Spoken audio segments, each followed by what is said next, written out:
தந்தை மார்க்கத்தை சொன்னா பிள்ளைகள் செவிமடுக்கணும். ஒரு அழகான குடும்பத்துக்கு உதாரணம் அதுதான். கணவர் சொல்றாரு, மனைவி சொல்றாங்க, அப்படியே அல்லாஹ் வீணாக்க மாட்டான். இங்க தந்தை சொல்றாரு, அல்லாஹ் உன்னை அறுக்க சொல்றான், அப்படியே இஃபால், உடனே செய்யுங்க மாத்து உமர், நீங்க நபி, உங்களுக்கு வர்ற கட்டளை இங்க செஞ்சுதான் ஆகணும். ஒரு நல்ல குடும்பத்துக்கு அதான். இங்க அப்படி இல்லை. பையன் சொன்னா எனக்கு தெரியாத மார்க்கமான அத்தை கேட்பார். பெருசா 4 படிச்சுட்டா நீ, உனக்கு தெரியுமா பெருசா அப்படின்னு கேட்பார். அவன் சொல்றது ஒரு ஆலிம்கிட்ட கேட்டு ஒரு நல்ல விஷயத்தை கேட்டு சொல்லலாம்.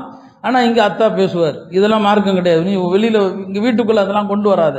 வீட்டுக்குள்ள மார்க்கத்தை கொண்டு வராம எதை கொண்டு வர முடியும் இல்லையா? அப்ப தந்தை சொன்னா மகன் மறுக்கிறாரு. இது இல்ல, அந்த குடும்பத்தின் தியாகம் இங்க பார்க்க முடியல.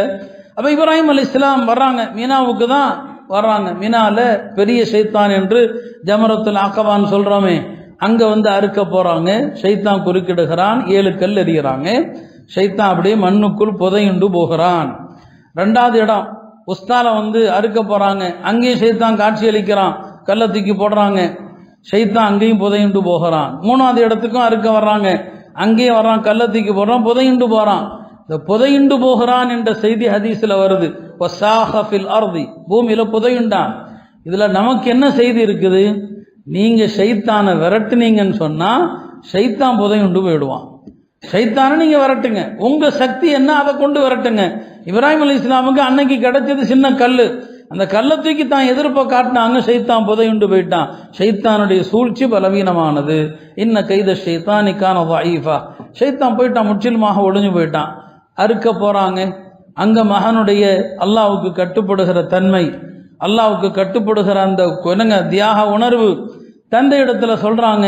என்ன அழகா சொல்றாங்க, என்னை கட்டி வைத்து கொண்டு அருங்க, அப்படியே அறுக்காதீங்க, அப்படியே அறுத்தீங்கன்னா நான் துடிப்பேன், என் ரத்தம் எல்லாம் உங்க மேல தெரிக்கும், அது உங்களுக்கு இரக்கத்தை கொடுக்கும், என்னை கயிறால கட்டுங்கன்னு சொல்றாங்க.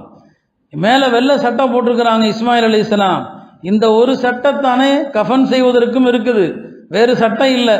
என்னை அறுத்து நான் மூத்தா போயிட்டா என்ன எந்த துணியில கஃபன் பண்ணுவீங்க? அதனால மேல இருக்கிற சட்டை என்ன செஞ்சிடுங்க, கலட்டிட்டு என்ன அருங்க. இதெல்லாம் மகன் சொல்றாரு தந்தைக்கு. அல்லாஹ்வுடைய கட்டளையை நிறைவேற்றுவதற்கு ஒரு குடும்பம் மொத்தமா ஒத்துழைப்பு கொடுக்குது, யாருமே தயங்கல்ல. இந்த சட்டையை கழட்டிடுங்க, கழட்டிட்டு அருங்க, அப்பதான் இந்த சட்டையில என்ன கஃபன் செய்யலாம் என்று அல்லாஹ் தஆலா இந்த காட்சிகளை எல்லாம் பார்க்கலாம் இல்லையா? அறுப்பதற்காக கிடத்துறாங்க. ஹதீஸ்ல வருது, முஸ்னத் அஹ்மதுல, அறுப்பதற்கு இப்ராஹிம் அலைஹிஸ்ஸலாம் கழுத்துல அறுக்கிறாங்க. இஸ்மாயில் அலைஹிஸ்ஸலாமுடைய கழுத்துக்கும் கத்திக்கும் நடுவுல ஒரு செம்பு தகடு அறுக்க முடியாது அவ்வளவு சீக்கிரம். இஸ்மாயில் அலைஹிஸ்ஸலாமுடைய கழுத்துக்கும் கத்திக்கும் இடையில ஒரு செம்பு தகடு குறுக்க இருக்குது.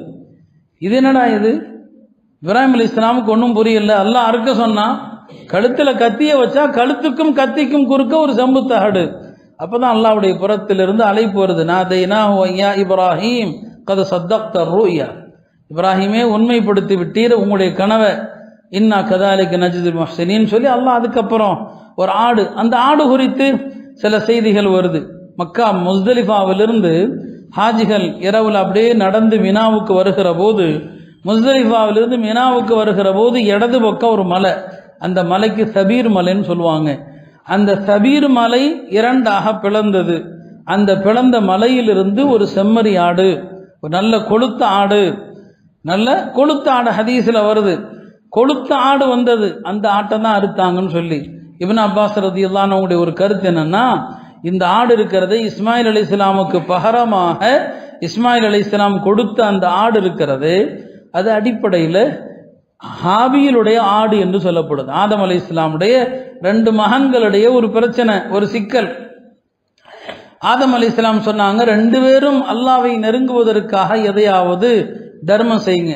குர்பான் அப்படின்னாலே அரபி வார்த்தை குர்பான், அதை நம்ம குர்பானிங்கிறோம். குர்பான் சொன்னா அல்லாஹ்வுடைய நெருக்கத்திற்காக எதையாவது தர்மம் செய்யறதுக்கு பேர் குர்பான். ஆதம் சொன்னாங்க, எதையாவது கொடுங்கப்பான்னு சொல்லி. ஹாபீல் வந்து ஆடு மேய்க்கிறவர், தன்னிடம் இருந்த ஆடுகள்ல சிறந்த கொழுத்த ஆட்டை அறுத்தாரு. காபீல் வந்து விவசாயி, தான் விவசாயம் செஞ்சதுல மட்டமானதை அல்லாஹ்வுக்காண்டி தர்மம் செஞ்சாரு. அந்த காலத்துல ஒரு விஷயத்தை அல்லாஹ் ஏத்துக்கிட்டான்னு சொன்னா அந்த விஷயத்தை நெருப்பு அப்படியே சாப்பிட்ரும். ஹாபீல் கொடுத்த ஆட்டை நெருப்பு பொசுக்கி சாப்பிட்டுடுச்சு. காபீலுடைய தர்மத்தை அல்லாஹ் ஏத்துக்கல்ல. சொன்னாங்க இப்னு அப்பாஸ் அவர்கள், அந்த ஹாபீல் கொடுத்த அந்த ஆடு அது சொர்க்கத்தில் மேய்ந்து கொண்டிருந்தது.